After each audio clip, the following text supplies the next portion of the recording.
صل على سيدنا ومولانا محمد وعلى سيد. جی ناظرین و سامعین، پروگرام یاد الہی میں عظیم ہستیوں کے تذکارے پاک کیے جاتے ہیں اور اس کے ساتھ ساتھ کچھ ایسے موضوعات پر گفتگو ہوتی ہے جن سے آپ کو رہنمائی حاصل ہوتی ہے. آج عظیم حکمران جنہیں خلیفہ راشد بھی کہا جاتا ہے، خلفائے راشدین میں شامل کیا جاتا ہے ان کی خدمات کی وجہ سے، سیدنا عمر بن عبدالعزیز رحمۃ اللہ علیہ، آپ کے تذکارے خیر ہوں گے. اس سے پہلے کتاب و شفا سے آج کا وظیفہ چوری شدہ مال کی واپسی کے لیے، یا گم شدہ مال بھی ہو، چوری ہو جائے، گم ہو جائے کوئی بھی چیز، اس کی واپسی کے لیے کیا پڑھا جائے.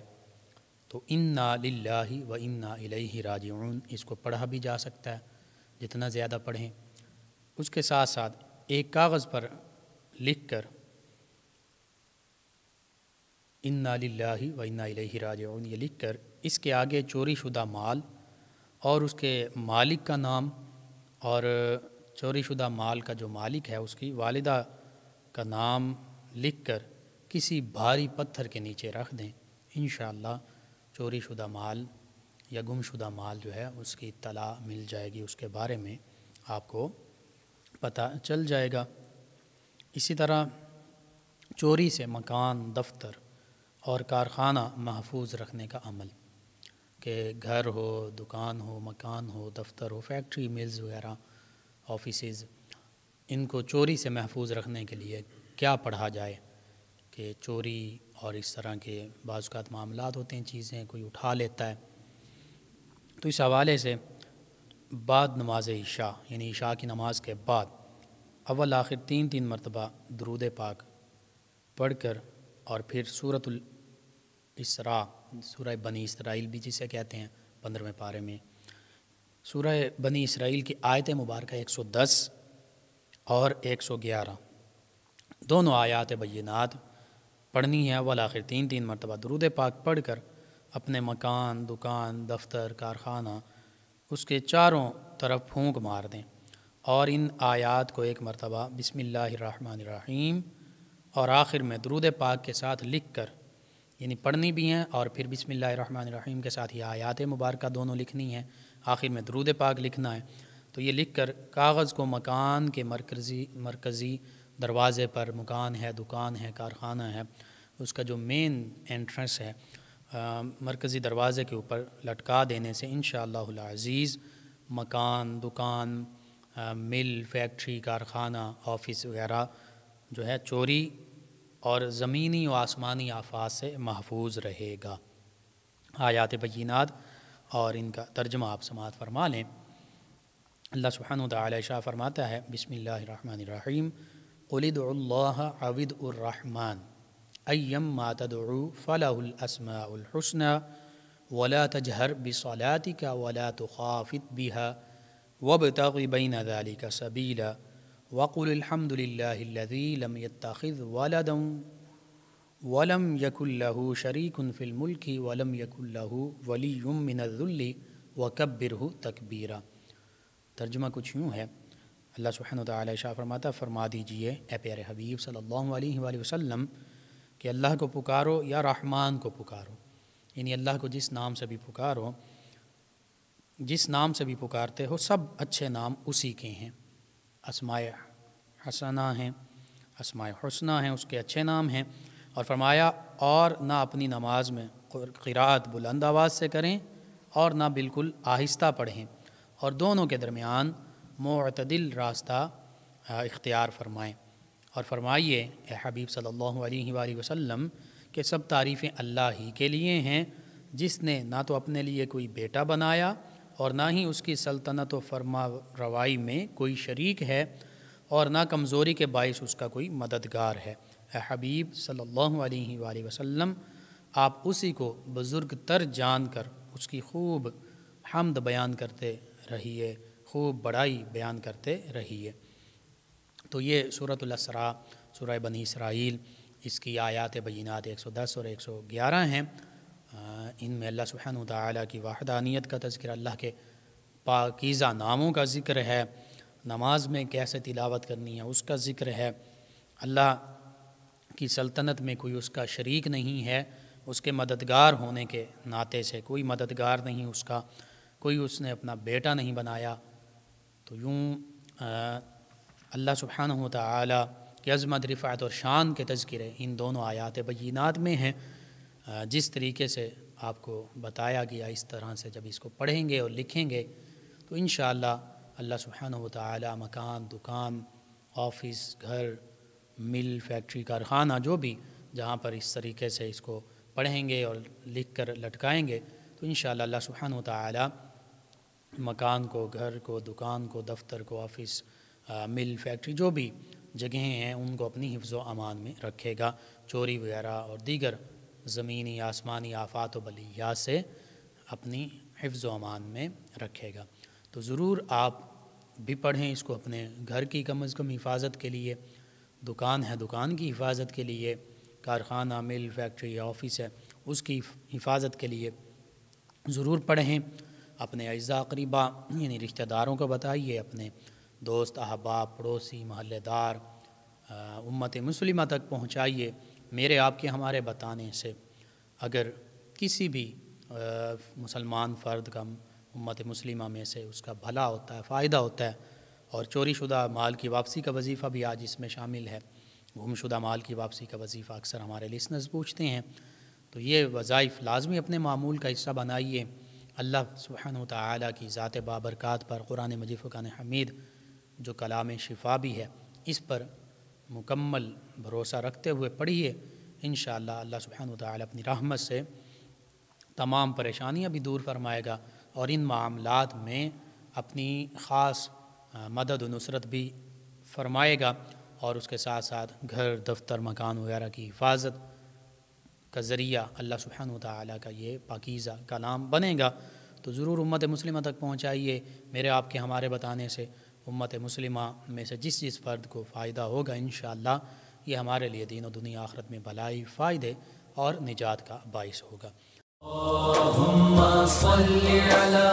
سیدنا و مولانا محمد وعلی سید۔ جی ناظرین و سامعین، سیدنا عمر بن عبدالعزیز رضی اللہ عنہ ورحمۃ اللہ علیہ، آپ وہ عظیم ہستی ہیں کہ آپ نے اپنی خلافت کے دوران خلافت راشدہ کا جو دور ہے یوں نظر آتا تھا کہ اس کو واپس لوٹا دیا ہے۔ سیدنا عمر بن عبدالعزیز علیہ رحمہ،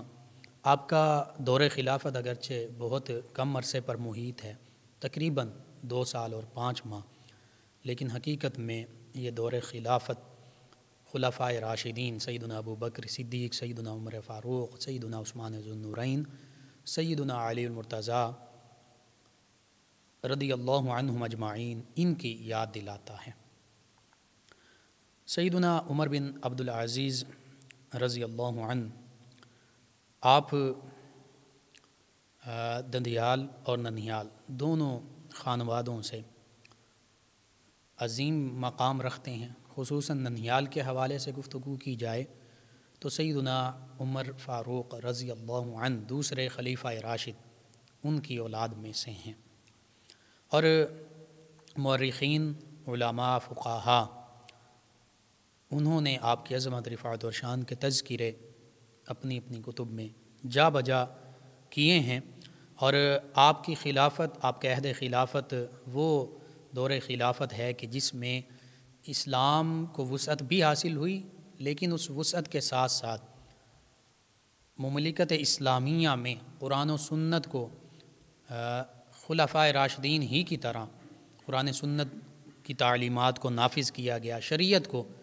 بالکل قرآن و سنت کی تعلیمات کے عین مطابق شریعت کا نفاذ کیا گیا۔ آپ کی ولادت باسعادت صحیح تر روایات کے مطابق 63 ہجری اور مدینہ طیبہ میں ہوئی۔ آپ کے والد گرامی عبدالعزیز علیہ رحمہ، وہ بھی بہت زیادہ خوف خدا رکھنے والے، تقوی کا پیکر، خشیت الہی رکھنے والے، اللہ کی عبادت کرنے والے اور اکثر اللہ کی بارگاہ میں گریہ زاری کرنے والے، رونے والے، اگرچہ مصر کے گورنر رہے 87 سے 93 ہجری تک 6 سال ان کے والد گرامی جو ہیں مصر کے گورنر رہے، لیکن اس گورنری کے بھی دور میں انہوں نے زیادہ سے زیادہ مساجد تعمیر کروائیں، لوگوں تک انصاف پہنچایا، لوگوں کی داد رسی کی، کسی پر کسی قسم کا کوئی ظلم نہیں کیا، لوگوں کو ان کے حقوق باہم پہنچائیں۔ تو اس حوالے سے وہ جو والد گرامی کی رقت قلبی تھی، جو لوگوں کے ساتھ اس نے سلوک کرنا تھا، جو دین کے ساتھ ایک شغف تھا، اللہ کا خوف اور تقوی ان کے اندر موجود تھا، یہ سیدنا عمر بن عبدالعزیز رضی اللہ عنہ میں بھی منتقل ہوا۔ دوسری جانب سے جب ہم دیکھتے ہیں تو سیدنا عمر بن عبدالعزیز رضی اللہ عنہ کی جو والدہ ماجدہ ہیں ام عاصم، یہ سیدنا عمر فاروق اعظم رضی اللہ عنہ کی پوتی ہیں، یعنی سیدنا عمر فاروق اعظم رضی اللہ عنہ سیدنا عمر بن عبدالعزیز رضی اللہ عنہ کی والدہ کے دادا جان ہیں، اور خود سیدنا عمر بن عبدالعزیز رضی اللہ عنہ کے پردادا جان ہیں۔ تو یوں سیدہ ام عاصم بنت عاصم بن عمر رضی اللہ عنہم، یہ آپ کی والدہ کی جانب سے آپ کا سلسلہ نسب ہے۔ آپ سیدنا عمر فاروق اعظم رضی اللہ عنہ کے پڑ پوتے ہیں، آپ کی والدہ سیدنا عمر فاروق اعظم رضی اللہ عنہ کی پوتی ہیں، اور سیدنا عمر فاروق اعظم رضی اللہ عنہ کے بیٹے عاصم ان کی صاحبزادی ہیں۔ تو یہ جو ننیالی آپ کا خانوادہ ہے، اس کا اثر اور اس کا فیضان آپ کو بہت زیادہ حاصل ہوا۔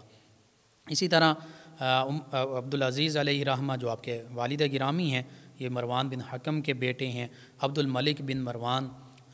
ان کے بھائی ہیں، اور سیدنا عمر بن عبدالعزیز رضی اللہ عنہ کا ذکر کیا جائے تو ولید بن عبد الملک اور سلیمان بن عبد الملک، یہ سیدنا عمر بن عبدالعزیز رضی اللہ عنہ آپ کے چچا زاد بھائی ہیں۔ اسی طرح جب آپ کے والد گرامی مصر کے گورنر رہے تو اس دوران اپنی گورنری میں آپ کے والد گرامی عبدالعزیز علیہ رحمہ نے عوامی بہبود کے کام کیے، یعنی لوگوں کی فلاح کے لیے، بہتری کے لیے کام کیے، ریاستی استحکام، اسلامی سلطنت کے استحکام کے لیے کام کیا، مساجد کی تعمیر میں خصوصی طور پر آپ مصروف رہا کرتے ان کے والد گرامی، اور خوف خدا سے ہمیشہ لرزتے رہتے تھے، کانپتے رہتے تھے۔ جب وفات کا وقت قریب آیا ان کے والد گرامی کا، عبدالعزیز علیہ رحمہ کا، تو ان کے الفاظ یہ تھے کہ کاش میں کوئی قابل ذکر چیز نہ ہوتا، کاش میں کوئی تنکا ہوتا، یا کاش میں حجاز کا چرواہا ہوتا، یعنی مجھے یہ منصب نہ ملتے، میں ان عہدوں پر نہ بیٹھتا اور میں عام سا شخص ہوتا، حتیٰ کہ خوف غطا میں کہہ رہے کہ میں تنکا ہوتا کہ جس سے کسی قسم کی کوئی پوچھ گچھ نہ ہوتی، اور یا پھر میں حجاز کا چرواہا ہوتا، حجاز مقدس، مدینہ طیبہ، مکہ مکرمہ، ان علاقوں کا کوئی چرواہا ہوتا، بس جانوروں کو چروایا کرتا اور سادگی کے ساتھ اپنی زندگی گزارتا۔ اور حقیقت یہ ہے کہ سیدنا عمر بن عبدالعزیز رضی اللہ عنہ والدین، والد اور والدہ دونوں کی جانب سے آپ کو اعلیٰ گھرانوں سے شرف حاصل رہا۔ آپ کے والد گرامی بھی متقی تھے، آپ کی والدہ ماجدہ بھی بہت زیادہ متقیہ تھیں۔ سیدنا عمر فاروق اعظم رضی اللہ عنہ کی پوتی ہوں، سیدنا عبداللہ بن عمر رضی اللہ عنہما ان کی بھتیجی ہوں، تو کیسے ہو سکتا ہے کہ اپنے اس خانوادے کا فیضان ان کی والدہ کو حاصل نہ ہوا؟ ضرور ملا، اور وہی فیضان پھر سیدنا عمر بن عبدالعزیز رضی اللہ عنہ میں بھی منتقل ہوا۔ آپ کی والدہ کے تایا جو ہیں وہ طیب ابن طیب سیدنا عبداللہ بن عمر رضی اللہ عنہما ہیں۔ تو خود جب سیدنا عمر بن عبدالعزیز رضی اللہ عنہ بچپن اور پھر بچپن سے نوجوانی کی عمر طے کر رہے ہیں، تو اس دوران چونکہ مدینہ طیبہ میں پیدا ہوئے، آپ کی تعلیم و تربیت جو ہوئی ہے وہ مدینہ طیبہ میں ہوئی۔ تو آپ کے اساتذہ میں عبید اللہ بن عتبہ اور سعید بن مسیب رضی اللہ عنہما جیسے عظیم تابعین اعظام شامل ہیں۔ اسی طرح سیدنا عمر بن عبدالعزیز رضی اللہ عنہ کی تعلیم و تربیت میں سیدنا عبداللہ بن عمر رضی اللہ عنہما، یعنی آپ کی والدہ کے تایا، آپ کے دادا کے بھائی، ان کا بہت بڑا حصہ ہے، اور اس کے ساتھ ساتھ صالح بن کیسان علیہ رحمہ ان کا بہت بڑا حصہ ہے۔ یہ آپ کے یوں سمجھیے کہ اساتذہ میں بھی شامل ہیں، اور آپ کے دادا جان عاصم بن عمر رضی اللہ عنہما، ان کے بھائی عبداللہ بن عمر رضی اللہ عنہما جو عظیم صحابہ کرام علیہم رضوان میں شامل ہیں، ان کی تربیت بھی آپ کے شامل حال رہی مدینہ طیبہ میں، اور آپ کے اساتذہ بھی آپ کی خصوصی تربیت کرتے تھے۔ مدینہ طیبہ میں ایک دن نماز میں آپ تاخیر سے شامل ہوئے، چونکہ ابھی نوجوان تھے، کم سنی کا عالم ہے، تو صالح بن کیسان علیہ الرحمہ نے تاخیر کا سبب پوچھا، تو آپ نے بتایا کہ بال سنوارنے میں، بال بنانے میں تھوڑی سی دیر ہو گئی۔ تو صالح بن کیسان علیہ الرحمہ نے کہا کہ آپ بال بنانے کو، بالوں کو سنوارنے کو نماز پر مقدم جانتے ہیں، اور یہی بات آپ کے والد گرامی عبدالعزیز علیہ الرحمہ ان تک پہنچائی۔ تو جب انہیں اس بات کا علم ہوا تو انہوں نے اپنے صاحبزادے سیدنا عمر بن عبدالعزیز رضی اللہ عنہ ان کے بال ہی کٹوا دیے کہ یہ بالوں کی وجہ سے نماز میں تاخیر کرتے ہیں، تو بال ہی نہیں ہونے چاہیے۔ اسی طرح آپ رضی اللہ عنہ سیدنا عمر بن عبدالعزیز رضی اللہ عنہ اکثر سیدنا عمر بن عبداللہ رضی اللہ عنہ ان کی خدمت میں حاضر رہا کرتے، اور ان سے علم بھی حاصل کرتے، ان سے فیض یاب بھی ہوتے، اور کوشش کرتے کہ انہی کی طرح بن جائیں۔ اور آپ کی والدہ ماجدہ بھی یہی چاہتی تھیں کہ یہ سیدنا عمر فاروق اعظم رضی اللہ عنہ کی طرح بنے۔ ان کے صاحب اپنے تایا یعنی سیدنا عمر بن عبدالعزیز رضی اللہ عنہ کے دادا کے جو بھائی ہیں عبداللہ بن عمر رضی اللہ عنہما، ان کی طرح بن جائیں۔ تو بس اسی وجہ سے آپ کی والدہ بھی انہیں اکثر سیدنا عمر فاروق اعظم رضی اللہ عنہ کے بڑے صاحبزادے جو ہیں، جو ان کی والدہ کے تایا بھی ہیں، سیدنا عبداللہ بن عمر رضی اللہ عنہما، ان کے پاس بھیجا کرتیں۔ بہرحال یہ تعلیم و تربیت کا اثر تھا، اور ان عظیم صحابہ کرام علیہم رضوان کی خدمت میں بیٹھنے کا اثر تھا، اپنے ننیالی خانوادے کا اثر تھا، سیدنا عمر فاروق اعظم رضی اللہ عنہ کے وہ فاروقی خون کا اثر تھا کہ پھر ایک وقت آیا، اگرچہ آپ نے نوجوانی کی زندگی جو ہے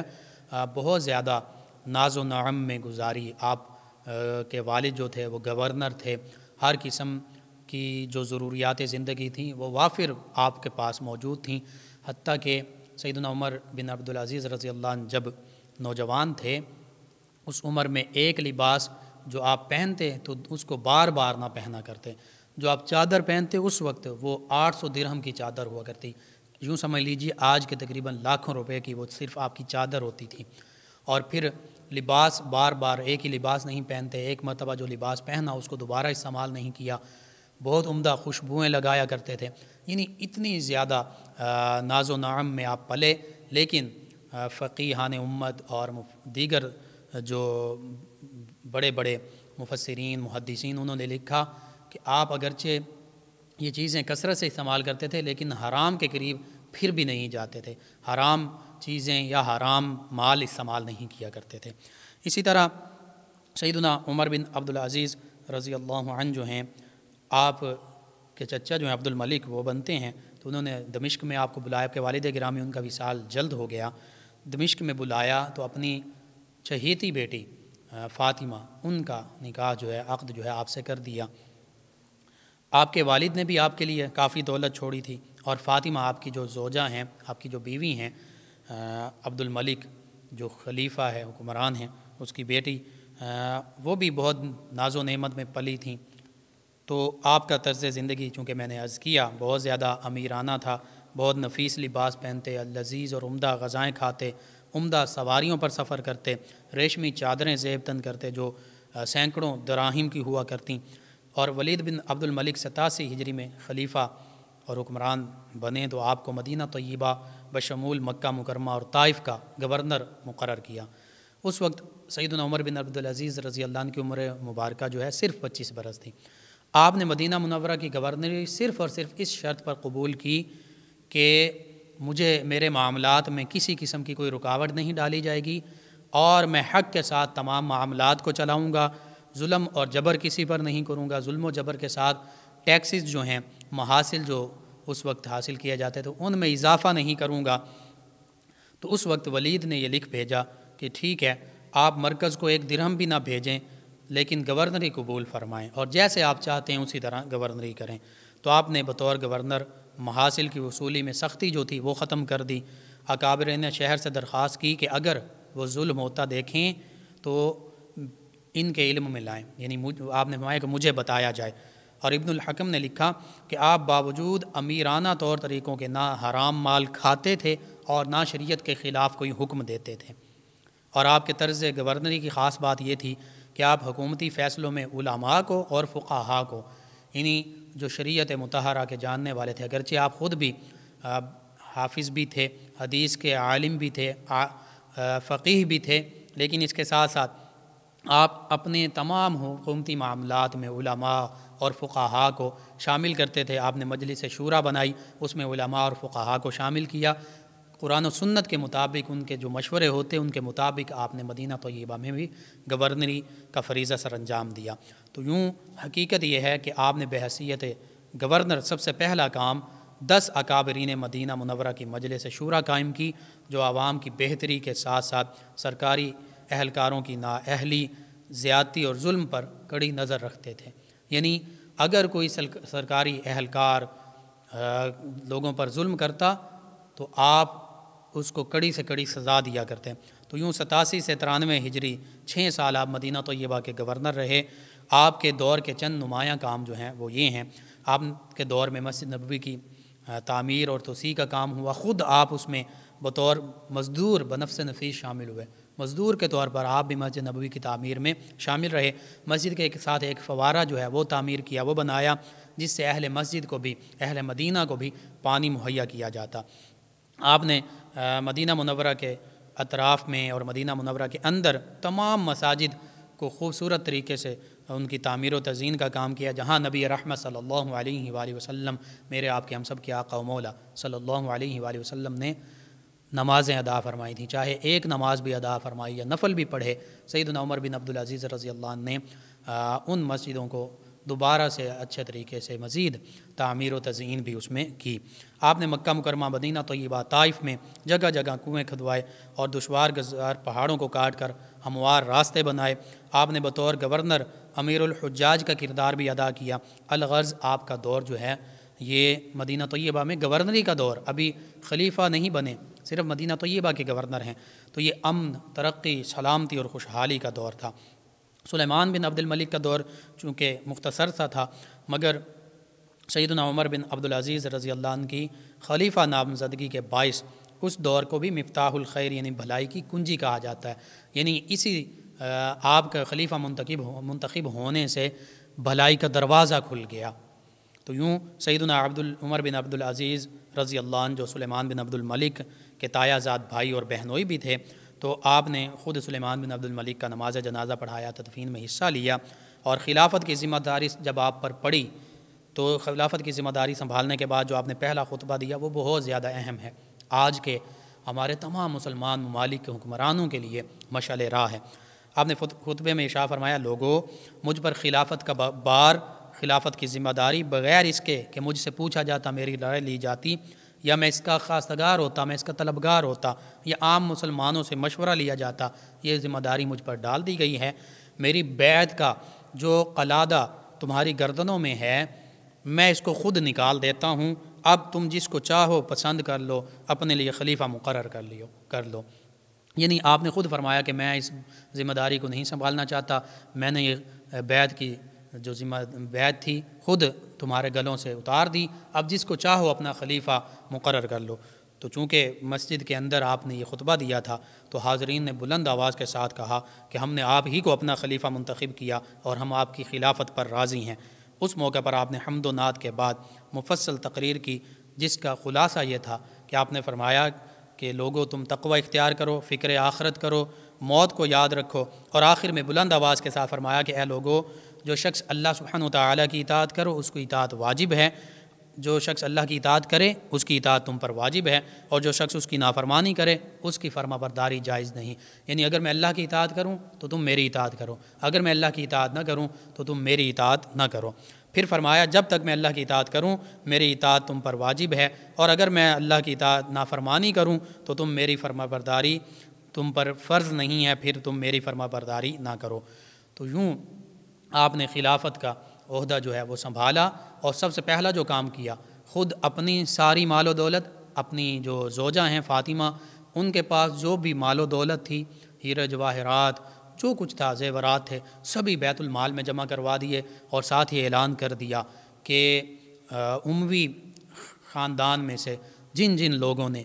مسلمانوں کی یا غیر مسلموں کی بھی، ذمیوں کی بھی زمینیں ہتھیائی ہیں، جائیداد پراپرٹی پر ناجائز قبضہ کیا ہے، وہ فوراً بیت المال میں جمع کروا دیں۔ اور یوں ہی ہوا، آپ نے خود سب کچھ بیت المال میں جمع کروا دیا۔ اموی خاندان کے جتنے لوگ تھے ان سے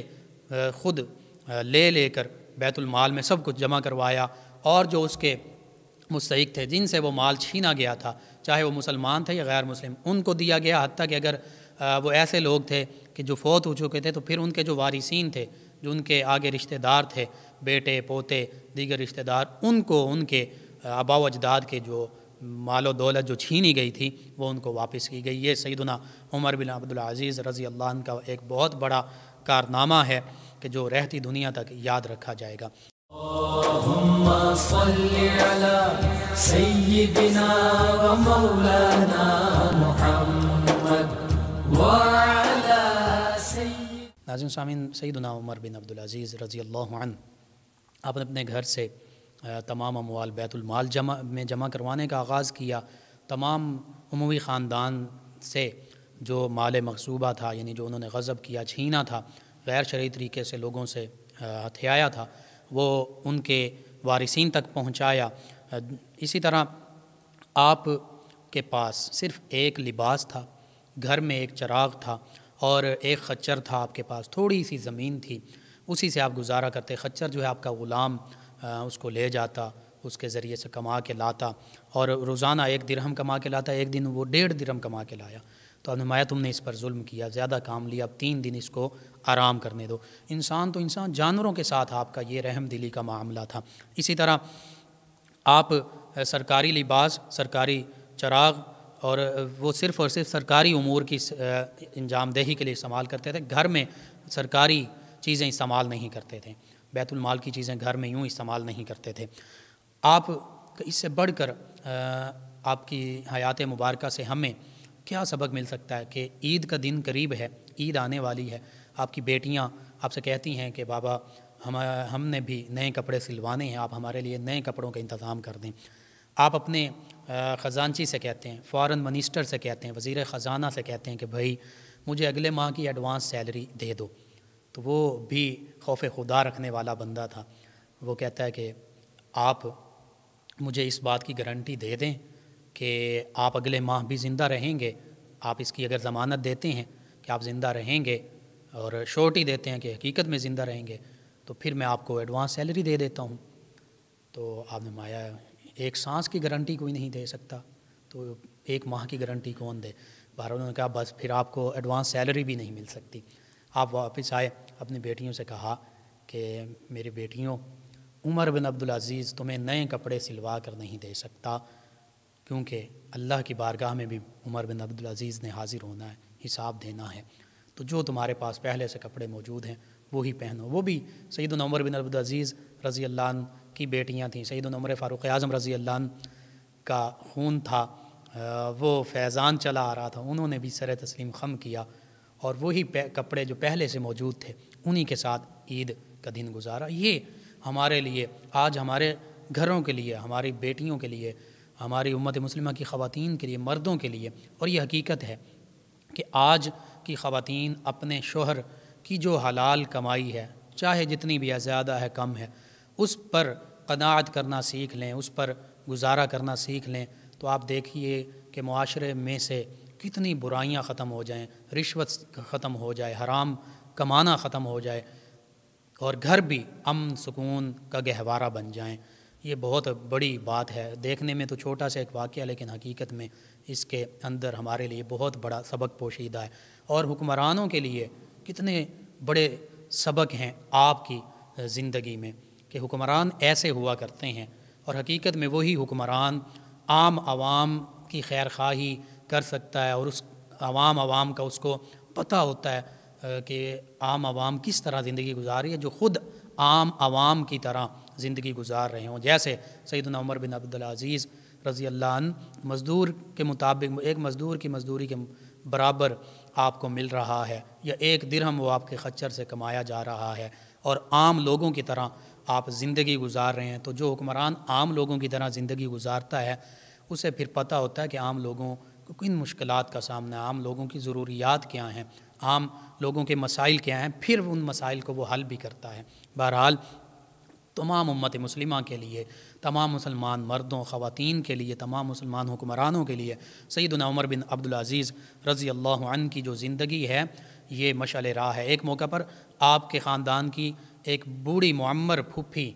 جو بزرگ خاتون تھی، ان کو آپ کے خاندان والوں نے آپ کے پاس بھیجا کہ آپ یہ سفارش کریں کہ جو پہلے ہو چکا اس کو چھوڑ دیا جائے، آئندہ کوئی بھی ایسا معاملہ نہیں ہوگا۔ تو آپ نے اس موقع پر 1 درہم ایک سکہ جو ہے آگ میں پگھلایا، پھر اس سکے کو ایک گوشت کی بوٹی پر رکھا، وہ گوشت کی بوٹی جل گئی تو آپ نے اپنی پھوپھی سے فرمایا کہ دیکھیے کہ آپ یہ چاہتی ہیں کہ آپ کا بھتیجا کل روز محشر یوں جیسے یہ گوشت کی بوٹی جل کر راکھ ہو گئی ہے یوں جہنم میں جائے اور جل کر راکھ ہو جائے۔ تو اس موقع پر وہ پھوپھی جو ہیں وہ واپس گئیں، انہوں نے تمام اموی لوگوں سے کہا کہ یہ سیدنا عمر فاروق اعظم رضی اللہ عنہ کی اولاد میں سے ہیں، تم نے خود انہیں خلیفہ مقرر کیا تھا، اب جو عدل فاروقی ہے وہ انہوں نے کرنا ہے، اس لیے بالکل اب تم اس معاملے میں کوئی بات نہیں کر سکتے۔ تو یوں حقیقت میں آپ نے خلفائے راشدین کا جو دور تھا وہ واپس اس کا نظارہ دوبارہ دکھا دیا۔ آپ کے عہد مبارکہ میں نو مسلموں سے جزیہ لینا بند کر دیا گیا، غیر شرعی ٹیکس ختم کر دیے گئے، اور اسی طرح قیدی مرد اور عورتوں کے لیے اصلاحات کی گئیں، شراب نوشی ممنوع قرار دے دی، معاشرتی بے حیائی کا آپ نے خاتمہ کیا، عوامی حمام جو ہوتے تھے ان میں مردوں اور عورتوں کے اکٹھے نہانے پر آپ نے پابندی لگا دی، تصاویر ممنوع قرار پائیں، اسی طرح نوجوانوں میں اجمی رسومات پھیل رہی تھی، وہ بڑے بڑے بال رکھتے تھے کندھوں سے بھی زیادہ، جو کہ شرعی حوالے سے بھی ممنوع ہیں، تو آپ نے جمعہ کے دن ایسے نوجوانوں کی گت کٹائی کا حکم دے رکھا تھا۔ اسی طرح آپ نے مدینہ طیبہ کے گورنر اور قاضی ابو بکر ان کو احادیث مبارکہ کی تدوین کا حکم دیا، حدیث مبارکہ کے علم پر کام ہوا، تو بہت زیادہ کام کیا، مسافروں کو سرکاری مہمان قرار دیا، سرکاری لنگر خانوں سے فقیروں مسکینوں مفلوجوں محتاجوں ضرورت مندوں کی خوراک کا بندوبست ہوتا۔ ایک موقع آپ اتنے رحم دل تھے کہ ایک دن ایک بدو نے بہت ہی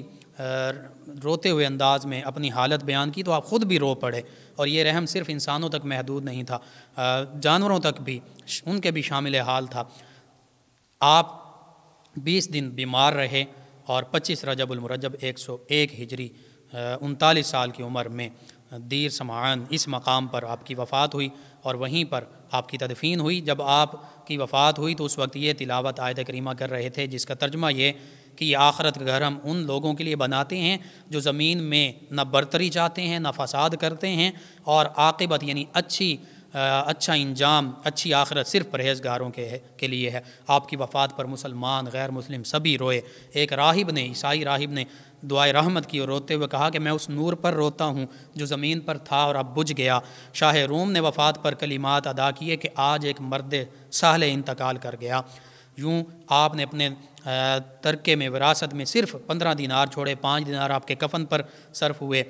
اسی طرح آپ کی قبر کی زمین بھی خریدی گئی، باقی جو دینار تھے وہ آپ کی بیٹیوں میں 1919 درہم کر کے تقسیم کیے گئے۔ آپ نے نبی رحمت صلی اللہ علیہ وآلہ وسلم کے